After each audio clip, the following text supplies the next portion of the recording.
Hello everyone, welcome back to the channel. Today we're doing something a little bit different. The setting is a little bit different, as you can see here. We're currently in my kitchen, but I just wanted to take some time to discuss the Arsenal.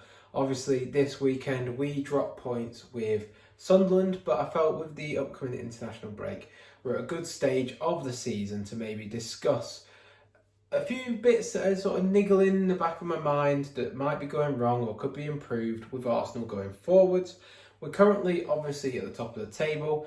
I think it's a 5 point gap with Man City, if I'm not mistaken, but we can go on and win it. And at the start of the season, I think we have looked to be comfortably the best team in the league. The points table doesn't lie, obviously, but you go around looking at the league, Liverpool, who were meant to be title challengers, who are obviously the champions last year, they have started off really inconsistently, had a sort of tricky run of fixtures, you may say, but they haven't been consistent, to say the least. They don't look like they're cohesive at the back. They don't look like they've got the midfield sorted. They've brought in Isak, Wirtz, etc., which hasn't worked. Ekitike's look like the bright spark, so Szoboszlai, but as a team, they do not look like they're well balanced whatsoever. It looks like there's so many different moving parts within that squad that realistically, I don't think that they can sustain a title challenge this season. You also look at the fact they've lost 5 league games. Now, the most league games lost per season for a title winner is Blackburn Rovers. They lost 7 times in the season. So it would take a miracle for Liverpool to turn it around and not lose a game, basically, is what you'd have to ask them to do till the end of the season. And simply put, I just don't think that's going to happen. So for me personally, at this stage, Liverpool are now, after they lost 3-0 to City yesterday, out of the title race completely. So then you look at City, who are gathering momentum. They haven't lost in, 14? Erling Haaland's on fire. You could say they're a bit imbalanced on the basis that Erling Haaland is their only goal scorer, sort of really, in the whole squad. And if he was to pick up an injury, then they don't really have the players to come in. They'd have to maybe move Marmoush from a wide position to a striker role. And that could be their downfall. Also, Rodri coming back in. He's obviously been more susceptible recently to injuries. So we wait and see there. However, they are clearly Arsenal's biggest challengers. I do believe Arsenal at the moment are comfortably the best team in the league. They've got the most points, they've got the best defence, not necessarily the best attack, but they've got the same goal difference as Man City. Not only that, they have players to come back. You think Ødegaard, Havertz, also coming back, Madueke to give Saka some rest, got to come back. Martinelli's been injured, Gyökeres is out at the moment, which if you haven't seen, go and watch my video on Gyökeres and why Merino is Arsenal's weakness at the moment, and it came to fruition in the Sunderland game. I don't know if you watched the Sunderland game, but if you did, Arsenal didn't have anyone to stretch the play enough to get in behind and offer that threat. They also didn't have someone who would preoccupy the three at the back that Sunderland had, and be able to hold off players and keep the ball up in the attacking third, which meant that in the first half especially, Arsenal struggled to get out and Sunderland's press was quite strong. In the second half, Arteta put Eze more closer to Merino, which meant we had a bit more up front in that sort of outlet style of play. But it is an accident waiting to happen with Arsenal. The fact that they've got 3 very good strikers, Havertz, Jesus and Gyökeres, and not one of them is fit at the moment, is sort of a bit unprecedented. Especially when you look at the type of injuries, and 2 knee injuries, and then Gyökeres, I believe, have pulled hamstring. It's likely though that when Jesus is back, Havertz is back and Gyökeres are back, that we won't see all 3 of them injured again, probably, while they're at the club. Obviously, Gabby Jesus probably might leave the club. But yeah, so that's that. But I wanted to sort of touch base really on something that's worrying me from the start of the season, and that is Eberechi Eze. I personally think he was a terrific player at Palace. I did worry about the fact of him playing for Arsenal, not necessarily being defensively solid enough to play in the midfield. And alternatively, he's like a purple patch player whenever I saw him, or a sort of end season player. He never really started seasons well. And he's not really the creative hub that sort of Ødegaard is. He's not as deft with the pass. He likes to chip over the top, don't get me wrong, very good at that. But the sort of intricate disguise round the corner pass, Eberechi Eze just simply doesn't really have it in his locker, in my opinion. He's more of a goal scoring 10, dribbling 10, than say Ødegaard, who's more of a passing 10 and sort of keeping the ball ticking to number 10.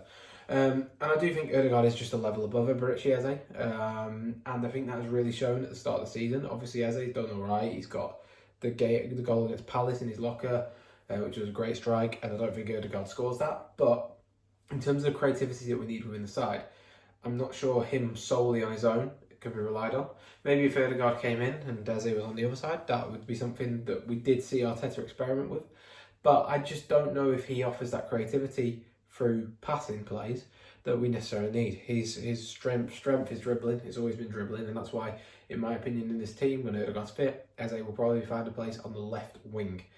Sort of the role Trossard's playing, where obviously at the moment Arteta isn't using players with pace because Martinelli's out, but Trossard's a half space player, Eze's a half space player. I can imagine they'll probably both play in that role on a rotation, and Ødegaard, Zubimendi and Rice will become the midfield again. And I can't help but feel slightly underwhelmed by Eze. Obviously, the reception when he came in was really, really, really hyped. Arsenal fans loved him. They obviously loved the fact that he rejected Tottenham so early doors, and he got inside. And he is without doubt a very good talent.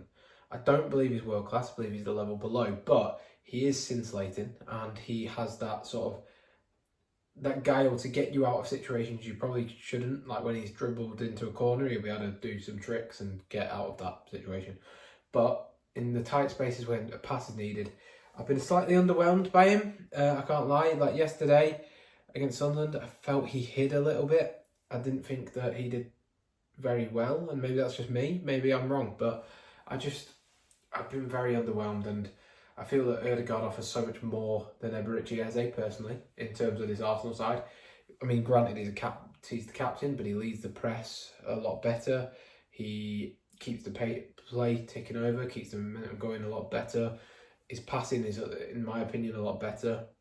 He's not as good at striking the ball, obviously, but that's sort of Eze's superpower. So I do really worry about Eberechi Eze going forward. I can't lie to you. And that is probably my sticking point at this time. Maybe it's just an adjustment period. Maybe he gets used to playing for Arsenal, and sort of later in his Arsenal career, he comes into his own a bit more, maybe on the left-hand side.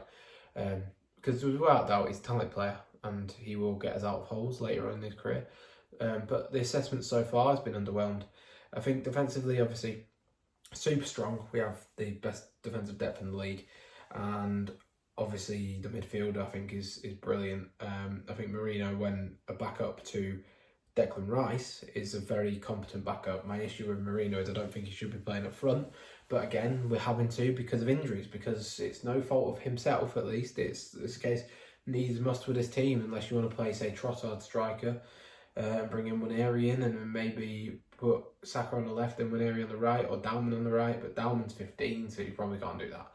But first part of the season, we've had a substantial amount of injuries, and we've got through it quite well. We're top of the league with points clear. There's not much to really complain at as an Arsenal fan. I do believe we're the strongest depth squad in the league. I don't believe we've got a better first team than City, but I believe that if we carry on this momentum, carry on the principles we have at the start of the season, we can definitely win this Premier League. When you look at the teams around us, Man City, yes, very one-sided, but great gaining momentum. We are a very good team with a lot of depth. Our other challenger, Liverpool, has dropped off, and they're no longer a challenger, in my opinion, at this early stage. So it's all to play for. It's positivity as an Arsenal fan. I just wanted to touch base, basically, and say a few concerns I have. I'm underwhelmed by Eberechi Eze. I hope Madueke comes back soon, because we need to get that depth for Saka. We need a striker back soon. We need Gyökeres back after the international break. Hopefully Gabriel Jesus back as soon as possible. And Havertz, that will give Havertz the time to get back from his knee operation. But we need two of them fit at all times. If we're going to win this league, that is a concern. We also need Martin Ødegaard fit and ready as soon as possible, because my God, what he offers to this team is sensational. He's my favourite Arsenal player, and we've really missed him. Zubimendi and Rice, great, phenomenal players so far in this run-in. The defence, Gabriel sets the tone for everyone at the back. I think we've been great defensively. We've been great. We've been good offensively that can improve. And when we do click, I do believe we will go on and take the league by storm. However, one thing I want to say just before we go, the Sunderland game, obviously we drew 2-2 late equaliser from Sunderland. We should have seen those 3 points out. But David Raya is his first blip of the season. I have to say, he's been sensational before that. But against that Sunderland goal for Robbie, I don't know why he's not just staying on his line. I think because of the stage of the game, because it's so late, he panics and thinks, right, I'm going to claim this, calm the game down. He shouldn't have left his line because Gabriel made Robbie have to do a bicycle kick that, as you saw by the shot, it wasn't too powerful. If Raya is on his line, he just picks that ball and claims it. For whatever reason, he had a rush of blood to the head, decided to charge out, and that ultimately did cost us. I can't blame Gabriel for that because as much as the play did get hoofed up, went down to Robbie, Gabriel's gone for the 50-50. He's made the player adjust to do a bicycle kick. Raya should have stayed on his line instead of coming out like this. But that's his first blip of the season. We can't hold him too badly for that. The defence has been amazing up to that point. Let's hope that against Tottenham after the international break, which is boring by the way, I can't be bothered with an international break at this time, but let's hope when we face Tottenham, our defence can be back to normal and we can go on and beat them. We know that so far, Thomas Frank sets up quite defensively with Spurs. They're not the most attacking outfit. So if we can be resolute defensively, have Ødegaard back, be a bit more creative in the attack, then positive things will happen. What I will just say before you all go is, against Sunderland, I thought that our game plan was quite good. First half it was horrendous, but second half we created so much. I think we had 2.36 XG from open play. They had 0.4 XG, and I know stats don't mean a lot, but it shows that we had the major chances, and we could have even won it at the end with Calafiori header and then the Marino shot afterwards. If only Calafiori sort of put his header across goal a bit more, I think we score there and we get 3 points. But, you know, these things happen. Sometimes games, it's football, these things happen. You don't win games that you probably deserve to win. And credit to Sunderland, they really, really, really were aggressive in the press. They were physical and strong, and they did what they needed to do. But yeah, thank you very much for watching. Please be sure to like and subscribe if you want to see more from me. See you next time. Goodbye.